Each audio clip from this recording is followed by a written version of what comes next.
观之道为实者，大家好，我是你们的挚友小关，很高兴又和大家见面了。相信现在有大多数人睡前都是抱着手机刷新闻看视频，还有些人晚上睡觉会有起夜上厕所的习惯，有时候一醒来便睡不着了，这样非常影响睡眠质量。有一名患者分享说，自己一直以来都会在半夜1点半和4点半起床小便，几年如此，风雨不改。每晚自己睡眠受影响不说，还影响到身边人的睡眠质量，痛苦万分。可自从他每晚临睡前做了几个动作后，再也不用半夜起床小便了。如果您也有这种烦恼，可以跟着小关一起来学学这些动作，让你一觉睡到天亮哦。那在节目开始之前，希望大家能点点订阅和小铃铛，您的支持是小关最大的动力，感谢大家。其实睡前半小时是养生黄金期，如果能把这半个小时充分利用，身体想不好都难。话不多说，小关这就把动作分享出来。第一个，手背靠腰躺坐法。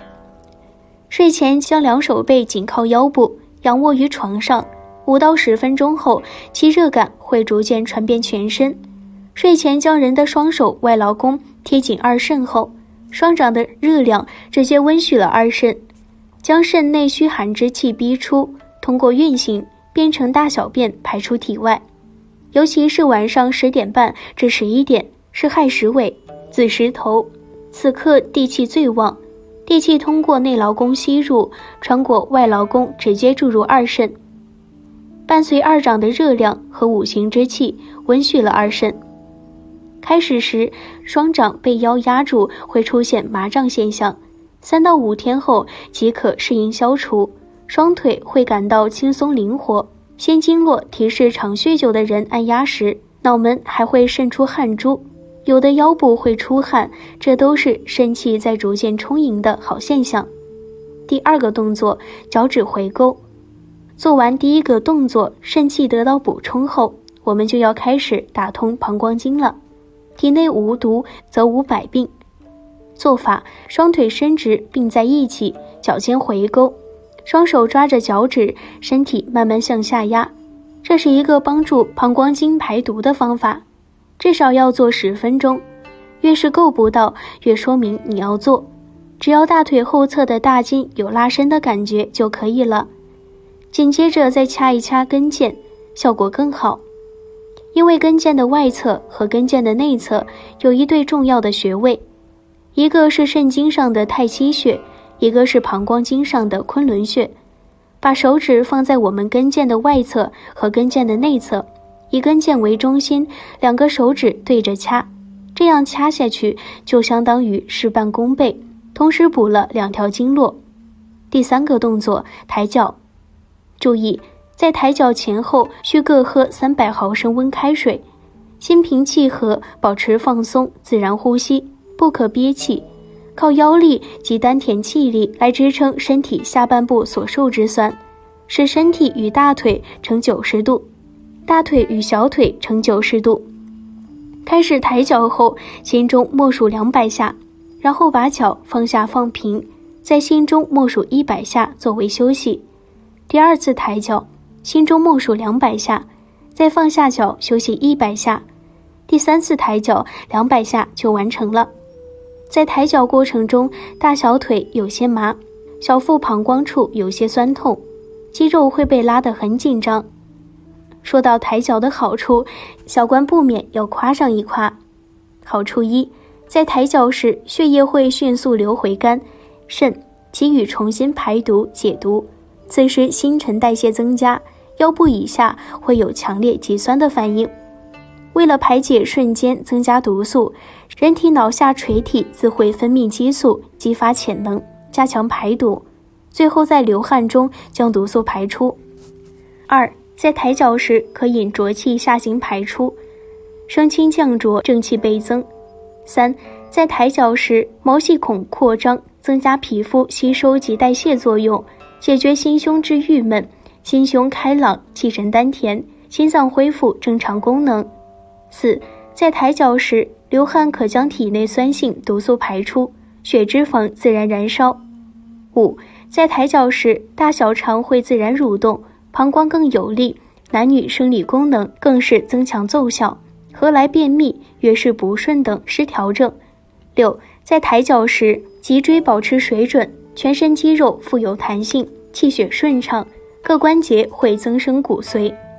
7. 在抬脚时，因内脏全身运作，心理生理调试正常。一个好的睡眠能让大脑得以休息和重启，让身体获得放松和充能。以上这些简单的动作就可以让你夜里再也不用起来，每天坚持30分钟就可以了。一次如果做不到30分钟，可以分开3次做，只要你愿意坚持2-3个月，在睡前坚持完成这些动作，只花一点点的时间就可以让你精神倍增，改善体质。当然了，很多人除了会起夜，还存在许多别的睡眠问题，比如失眠、打鼾、短暂呼吸等等。那么要怎样才能提高自己的睡眠质量，让自己拥有一个优质的睡眠呢？别急，小关还有方法，大家不妨试一试这个4季睡眠法。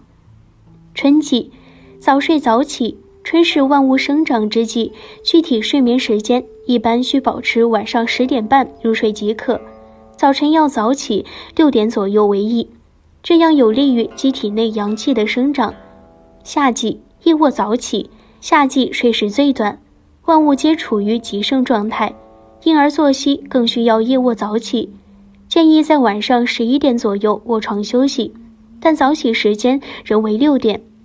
秋季，早睡早起，秋季人体状态达到4季中的最平衡，最好可以早些入睡，每日需保持至少8小时的睡眠时间，早睡时也要注意早起，以顺应阳气的舒张。冬季，早睡早起，冬季主藏，人体也应顺应自然万物特点，适当减少活动，以免扰动阳气，这时最好做到天明才起，但也不宜起得太晚。虽然4季的作息时间不易相同，但晚睡晚起却是大忌。晚睡晚起打破了人体顺应自然的规律，因此熬夜、赖床都会使身体疲乏，头脑昏沉。当然，任何一种作息规律都应有度，以总体睡眠时间在7到9小时为宜。不过，时间虽然很重要，睡觉姿势也是很重要的。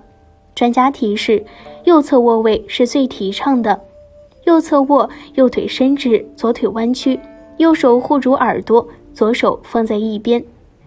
仰卧式头颈和躯干基本保持在同一直线上，身体很放松。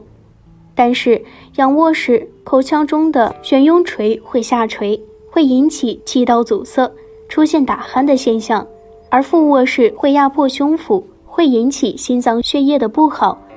另外，肺的呼吸也会受到阻碍，泌尿系统也会受到压迫，脸朝下也会导致脸部的变形，面部的血液循环不好，出现色斑、色暗淡。另外还有个蜷缩式，蜷缩式会影响气机的升降出入，对气血循环非常不好，醒来后容易出现腰酸背痛、腰肌劳损的情况。